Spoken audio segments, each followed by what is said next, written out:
introduction. En tout cas, bienvenue pour cette conférence mensuelle de la SAF. Merci pour votre fidélité. Je vois que vous êtes toujours aussi nombreux.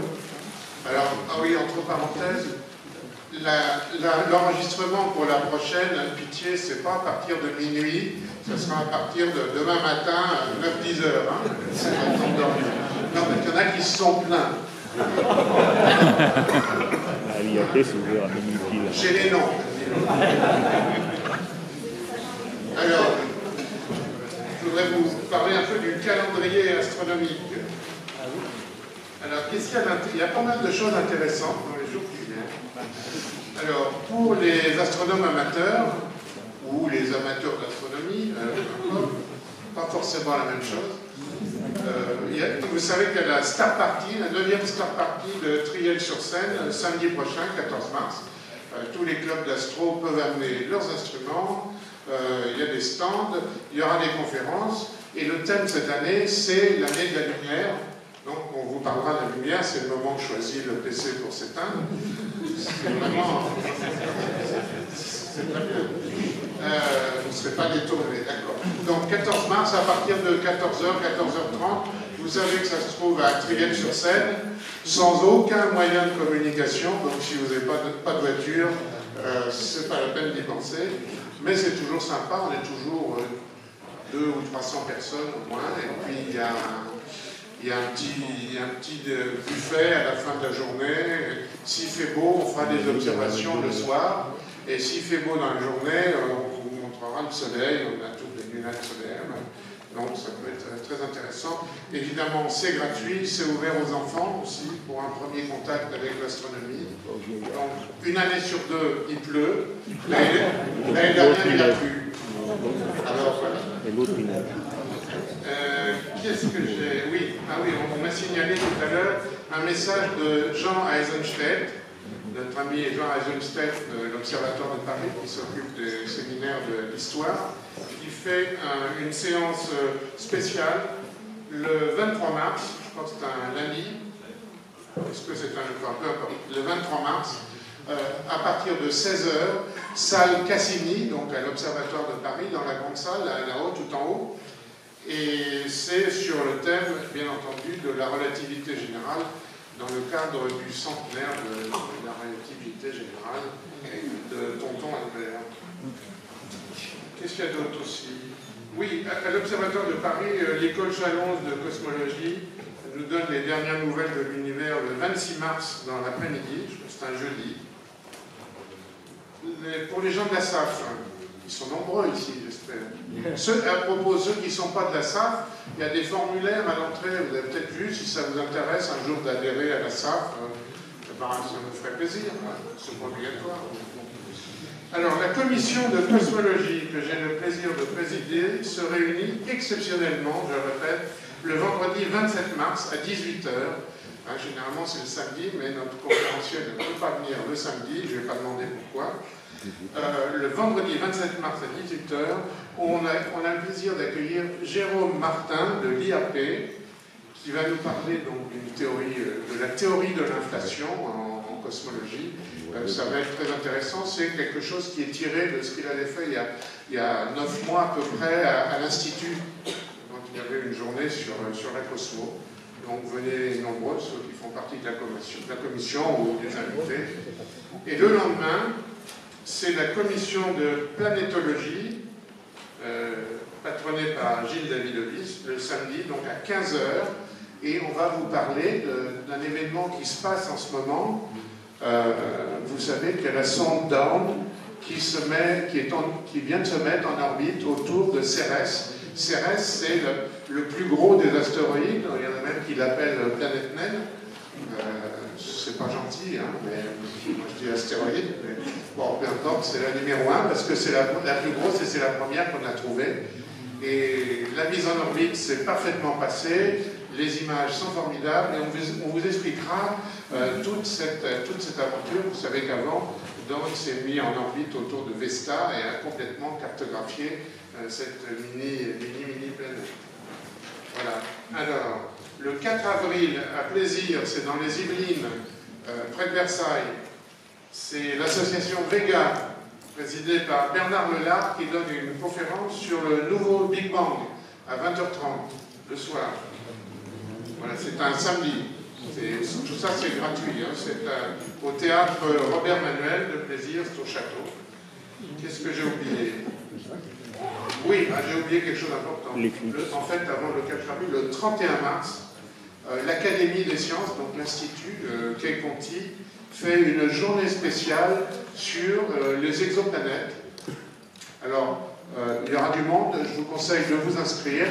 Et il y a tous les grands cadors des exoplanètes, et notamment Michel Mayor, qui donnera une conférence. Ça se passe toute la journée. Et comme ils disent, à midi, le déjeuner est libre. Ça veut dire que vous vous débrouillez. J'ai traduit. Voilà. Alors, dans le cadre des conférences mensuelles de la SAF, la prochaine, c'est le 8 avril. Et nous recevrons encore quelqu'un du CEA, décidément. Le CEA monopolise un peu toutes ces conférences. Bon, heureusement, ce n'est pas le même département. C'est Pierre-Alain Duc, astrophysicien à l'IRFU, Institut de recherche sur les lois fondamentales de l'univers à Saclay, qui va nous parler des galaxies, la formation des galaxies, pourquoi certaines galaxies forment des étoiles plus que les autres, quels sont les facteurs qui jouent là-dessus. Ça va être intéressant, c'est un sujet qu'on ne traite pas souvent. À propos, Pierre-Alain m'a dit qu'il avait publié un article cette semaine dans le ciel et l'espace de cette semaine, justement sur les galaxies. Et celle d'après, ça sera le 6 mai, Gilles Davidovitch nous parlera d'un ami que nous connaissons bien à la SAF et que nous avons apprécié très longtemps, qui a fait beaucoup pour la SAF, Audouin Dollfus. Dernier point, ne pas oublier, le 20 mars au matin, l'éclipse. Bon, je sais qu'elle est partielle en France, de Paris c'est quoi, 80%, quelque chose comme ça. Mais ça peut toujours, s'il fait beau, ça peut toujours motiver les jeunes et les lancer un peu dans l'astronomie. Donc le 20 mars au matin, je crois que ça démarre à la TU à 8h, à 9h à peu près, 9h, 9h15, temps local. Voilà. Alors, ce soir j'ai le plaisir de recevoir Jean-Jacques Dupas du CEA, mais du CEA, des services secrets du CEA et aux applications militaires. Voilà, c'est en fait la raison pour laquelle je n'ai pas pu mettre ma clé USB là-dedans, de peur que je contamine son PC. J'avais raison. Voilà, il est. En fait, vous êtes mathématicien? On peut dire ça, voilà. Non, mais c'est pas une injure. Hein. Mathématicien, donc, et il s'est passionné pour cet instrument étrange qu'on appelle la machine denticitaire, et il va vous expliquer tout cela. Et je lui laisse la parole. Merci.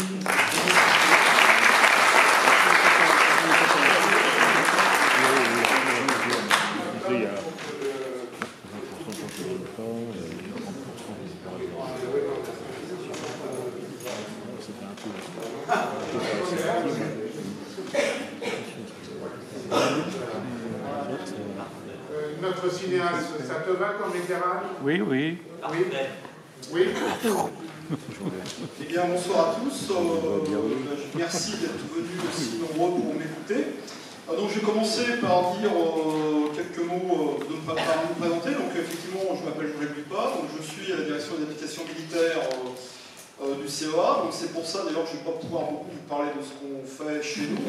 Je vois qu'il y a peu de personnes qui viennent de Corée du Nord, mais quand même.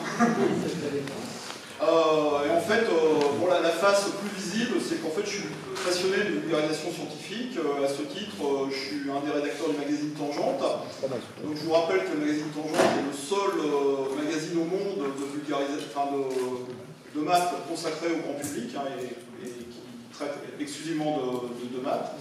Donc, le magazine va plutôt bien, mais donc vous pouvez toujours l'acheter et lire. J'écris régulièrement dedans. Et je suis aussi président d'une association qui s'appelle Playmat et qui s'occupe de donner une image un petit peu plus sexy des maths. Et nous recrutons des jeunes femmes d'ailleurs.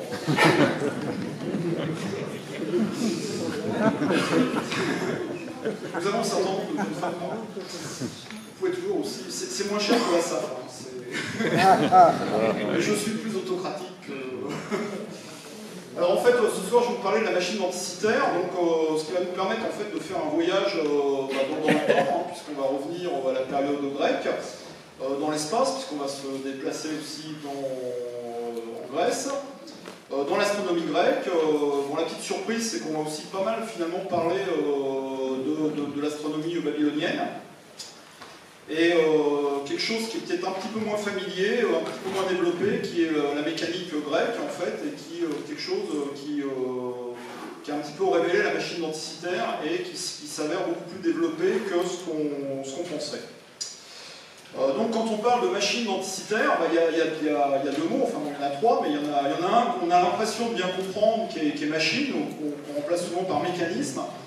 Et il y a l'autre qui paraît plus obscur, c'est anticitaire. Alors on va voir, c'est un paradoxe, parce qu'en fait, anticitaire, c'est un lieu, donc là je vous ai montré une carte donc, de l'Europe du Sud, donc vous reconnaissez la Grèce, l'Italie, et en fait, si on fait un zoom vers cette petite partie, là, entre la Crète et le Péloponnèse, donc vous avez l'île de Cythère. Alors l'île de Cythère, ce nom-là est relativement familier. Et entre la Crète et Cythère, il y a une île qui s'appelle Anticythère, puisque tout simplement, anti en grec, ça veut dire en face de. D'accord? Donc l'île d'Anticythère se trouve en face de l'île de Cythère. Alors, ça ne nous avance pas beaucoup plus sur qu'est-ce que la machine d'Anticythère. Alors, l'histoire en fait remonte aux années 1900, donc à la fin du 19e siècle, à la dernière année du 19e siècle, où en fait une tempête, une très grosse tempête au printemps a contraint des pêcheurs d'éponges qui se trouvaient sur un petit bateau de se réfugier dans cette île d'Anticythère. Et finalement, comme ils étaient là, ils se sont retrouvés très très loin de l'endroit où ils souhaitaient aller. Ils ont décidé de plonger quand même pour voir aussi comment étaient les fonds en face de l'île d'Anticythère. Et là, en fait, ils ont une très très grosse surprise puisqu'ils sont tombés sur une épave. Et en fait, ce qui les a beaucoup frappés, c'est que cette épave en fait, contenait énormément de statues. Et donc, ils disent d'ailleurs, quand ils ont plongé, ils ont vu essentiellement des hommes, puisque c'est des statues, on va entendre des humains, des chevaux, etc. Et en fait, la bonne idée qu'ils ont eue, c'est de contacter le gouvernement grec, et le gouvernement grec est venu renflouer l'épave en 1901. Alors il faut se rappeler qu'en 1900, il n'y a pas de scaphandre autonome, il n'y a pas de palier de décompression, enfin, etc. Donc l'épave qui se trouvait à peu près à 40 mètres de fond, le renflouement de cette épave, je crois qu'il y a eu 1 ou 2 morts, il y a eu pas mal de blessés, de gens qui sont restés handicapés à la vie. Enfin, c'était une opération très très délicate et très très dangereuse. Mais le trésor était incroyable. Alors là, je vous ai montré quelques photos là, de statues qu'on a trouvées lors de ce renflouement. Et donc les gens, ce qu'ils ont fait, ils ont ramassé les statues et ils ont ramassé en fait tout ce qui leur semblait des morceaux de métaux qui étaient couverts de compression. Ils ont tout mis dans des caisses et ils ont tout envoyé au musée d'Athènes. Et donc, au musée d'Athènes, quelques temps plus tard, on a fini par ouvrir toutes les caisses qu'on avait stockées. Et on a fini par trouver un morceau de bronze. Alors, on cherchait en fait au départ un morceau pour compléter une statue qui aurait été brisée pendant le naufrage du bateau. Et finalement, ce qu'on a trouvé, on était un petit peu... donc là, vous voyez une photo là, que j'ai prise au musée d'Athènes, qui est la pièce principale de la machine denticitaire, où on voit très bien en fait une roue là, avec ces deux grands rayons, enfin ces diamètres en l'occurrence. Et si vous regardez bien, là on voit très bien les dents, on voit en fait une roue dentée, et alors là ça se voit pas bien, mais on voit aussi des inscriptions en grec sur la face avant. Et donc là, pour tout dire, au début on a cru carrément à une mystification, enfin à une farce, on s'est dit bon, il y a un gars qui a jeté son réveil matin là, et puis on l'a récupéré, donc voilà, on a récupéré un réveil matin, donc c'est pas la peine d'aller plus loin. Alors ce qui a quand même un peu intrigué les gens, c'est qu'effectivement les écritures, enfin ce qu'on a réussi à lire, c'était quand même du grec, et c'était du grec du 2e siècle avant Jésus-Christ. Alors bon, des réveils, évidemment si on avait trouvé Made in China, c'était facile, l'affaire était entendue, on avait vraiment à faire une mystification. Là c'était un petit peu plus compliqué. Alors là en fait, à partir de là, vous voyez une autre vue, alors là aussi on voit très bien toutes les petites dents, là, on voit aussi des dents ici, là, et là on voit différentes couches, alors, on voit bien que ce sont des couches successives. Donc ça doit être la face arrière. On voit un autre morceau encore là. Et alors là, celui-là, on en parlera pas mal tout à l'heure. Là, vous voyez, on voit très bien toutes les rainures, en fait, qui sont là. Et il s'avère que ces rainures, en fait, forment une spirale. Donc là, on n'en a qu'un morceau. Et effectivement, si on pouvait très bien la contraster, enfin, on voit une petite une roue dentée, là aussi, ici, à ce moment-là.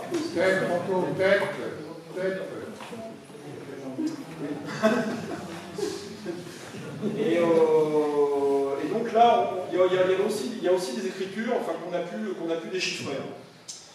Donc aujourd'hui, il y a 82 fragments de la machine, et d'ailleurs on en a retrouvé à Athènes dans une caisse.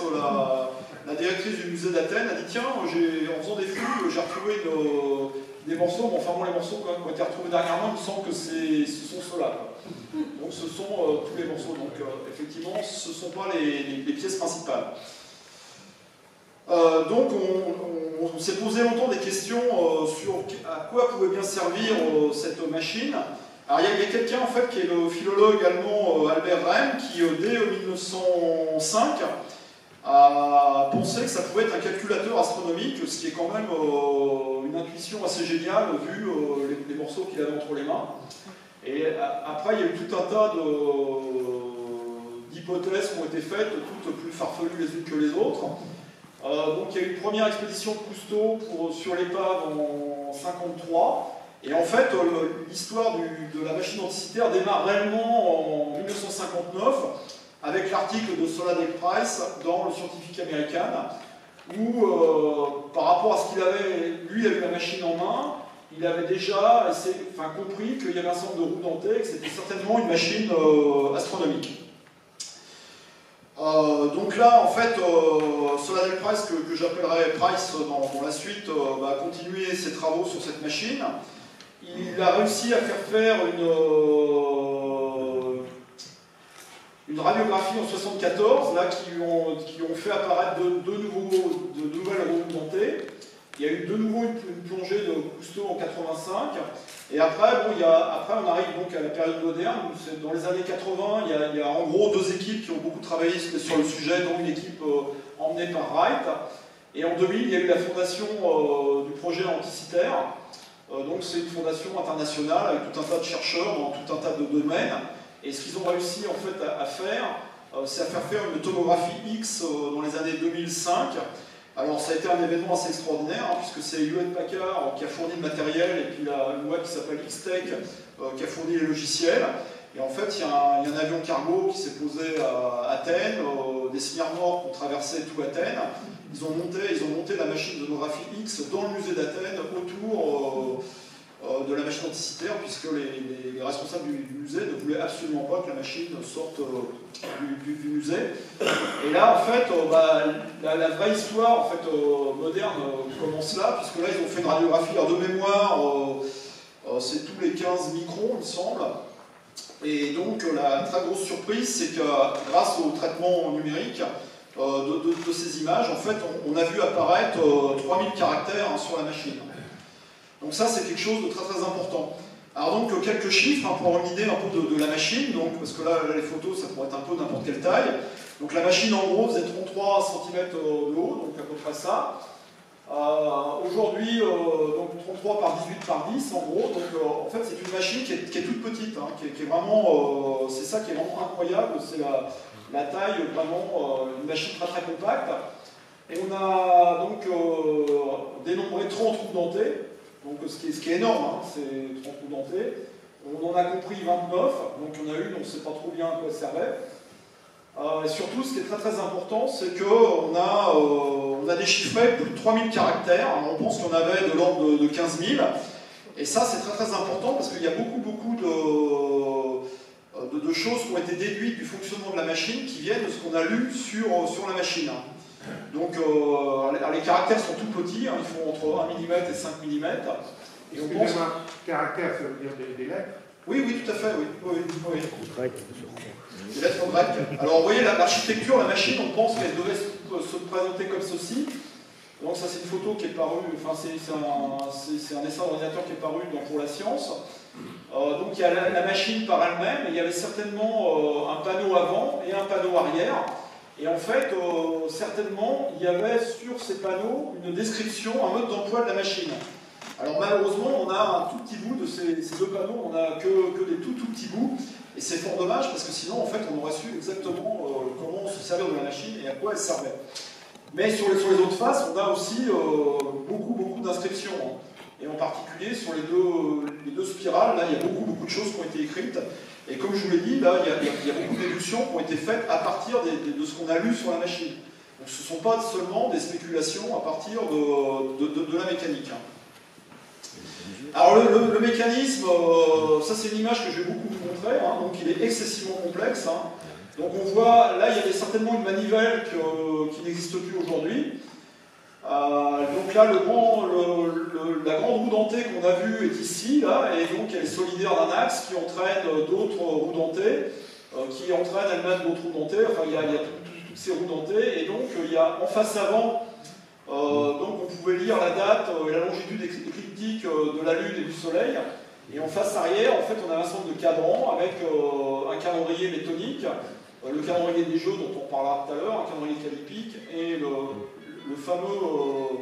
alors celui qui a fait couler beaucoup d'encre, c'est le calendrier du Saros, et celui qu'on appelle Ugeninos. Vous voyez énormément de cadrans sur cette machine. Alors, donc ça c'est ce que je viens de dire. Donc en face avant, on avait donc un certain nombre de cadrans que je vais détailler tout à l'heure, et en face arrière, donc les cadrans qui sont liés au calendrier. Alors ce mécanisme, vous voyez une vue éclatée un peu du mécanisme avec toutes ces roues dentées. Et donc là, je vais faire une longue digression en fait, sur les engrenages. Alors parce qu'effectivement, ce qui a beaucoup frappé dans cette machine, c'est que c'est le nombre important de roues dentées. Et en fait, alors pour comment dirais-je, dater la machine, aujourd'hui, la datation qu'on a pu faire est assez simple. L'épave, on a retrouvé des pièces dedans, on a retrouvé un certain nombre de choses, donc on sait que le naufrage a eu lieu en gros dans les années 80 avant Jésus-Christ, hein, puisqu'on n'a pas retrouvé de pièces plus récentes à l'intérieur. Il y a un certain nombre vu les objets qu'il y avait dedans, etc., cette datation semble correcte. Et les inscriptions qui sont sur la machine denticitaire sont les inscriptions du IIe siècle, des inscriptions grecques du IIe siècle avant Jésus-Christ, des provinces de l'Ouest, donc type Syracuse. Donc on sait assez bien, on pense que la machine est certainement du IIe siècle avant Jésus-Christ. Or, aujourd'hui, on ne possède aucun engrenage, aucune roue dentée de cette époque-là. Donc ce sont les plus vieux engrenages qu'on ait retrouvés aujourd'hui. Et évidemment, ça pose un certain nombre de questions et un certain nombre de problèmes. Alors, justement, pour dire qu'est-ce que c'est qu'un engrenage, alors un engrenage, c'est un ensemble de roues dentées. Donc un engrenage, il y a forcément deux roues. Et en fait, les roues, on les appelle des roues, et quand la roue est petite, on appelle ça un pignon. D'accord? Donc ça, c'est simplement un petit rappel de vocabulaire pour savoir de quoi on parle. Alors, oui, alors ça c'est pour vous faire voir. Alors en fait, cette photo, elle est assez rigolote, c'est pour vous expliquer un truc. Alors en fait, l'idée qu'il y a derrière une roue dentée, c'est qu'on sait pertinemment par les textes grecs qu'ils connaissaient les roues de friction. Donc quand on veut transmettre un mouvement, on peut effectivement avoir deux roues qui frottent l'une sur l'autre. Et donc la première roue va tourner et va faire tourner l'autre roue dans le sens inverse. Alors le problème de la roue de friction, c'est que dès que vous avez à transmettre un peu de couple, ou si ça résiste un petit peu, on sent bien que la deuxième roue va rester sur place et puis la première va tourner dans le vide. Et donc l'idée qu'on peut avoir, l'idée technologique qu'on peut avoir, bah, c'est de mettre un obstacle. Alors cet obstacle, bah, c'est de mettre une dent. Alors c'est pour ça en fait que je vous ai montré cette photo, parce que vous voyez là, on a un exemple de roue dentée avec une seule dent, qui est là. D'un point de vue théorique, on n'est pas forcé de mettre des dents tout le tour. On peut en avoir qu'une seule. Alors évidemment, on sent bien que si on met qu'une dent, il va se passer des trucs entre le moment où on est sorti de là et puis on va rentrer de l'autre côté, quoi. Donc globalement, on va essayer de mettre plusieurs, on va essayer de mettre des dents tout le tour, hein, vous voyez, c'est ce qu'ils ont fait là. Alors ça, c'est aussi pour vous montrer qu'on n'est pas forcé de faire ça sur un cercle, hein. On peut être beaucoup plus vicieux que ça. Enfin, évidemment, c'est beaucoup plus compliqué, mais la théorie ne l'empêche pas. Alors donc l'idée, bah, c'est comme les doigts de la main, en fait, la première dent va pousser la première sur l'autre roue, et donc à ce moment-là, la deuxième va rentrer, etc. Donc l'idée de l'engrenage, en fait, elle est très simple, et on voit très bien comment ça s'intègre sur une main. Alors donc vous voyez, c'est ce que je viens de dire, donc on insère un obstacle, et donc on a une roue menante en général, donc c'est la roue qui entraîne, qui en général on appelle Z le nombre de dents des roues dentées, donc qui va pousser. Donc quand la première roue, la roue menante va faire Z1, qui a Z1 dents, va faire un tour, elle va donc pousser Z1 dents sur la roue menée. Et donc cette roue menée, bah, si elle a Z2 dents, on va faire Z1 sur Z2 tours, quand on aura fait un tour pour la roue menante. Et donc, ce qui est important en fait, c'est qu'un engrenage ici donc, va simuler un rapport entier. D'accord? Donc ça, c'est vraiment très important de comprendre ça pour la suite de la conférence, c'est qu'un engrenage tel qu'ils sont dans la machine denticitaire, c'est simplement une simulation d'un rapport d'entier. Et le piège dans lequel il ne faut pas tomber, c'est qu'il ne faut pas voir un engrenage à la sauce moderne. Hein. C'est-à-dire qu'un engrenage, d'ailleurs, dans notre civilisation occidentale, on a très longtemps essayé d'utiliser des engrenages. D'ailleurs, je vais vous faire voir un texte là, qui est assez marrant, là, qui est de Lahire, qui explique que Lahire, il nous explique d'ailleurs que... alors, qu'est-ce qu'il nous explique? Qui soit d'un plus grand usage dans la vie des... Alors, en fait, dans ce texte, que vous pouvez lire tranquillement, il nous explique que si on ne sait pas tailler les dents des engrenages, et c'est un truc qu'on n'a pas su faire jusqu'au 19e siècle, on a beau essayer de mettre des roues dentées dans des mécanismes, les mécanismes ne marchent pas du tout. Hein. Et d'ailleurs, c'est ce qui se passait réellement. C'est-à-dire que quand vous regardez bien, les dessins Léonard de Vinci, par exemple, ce sont des engrenages à lanterne. Pourquoi on ne les a pas fabriqués, ces objets? C'est parce que les engrenages ne marchent pas, quoi.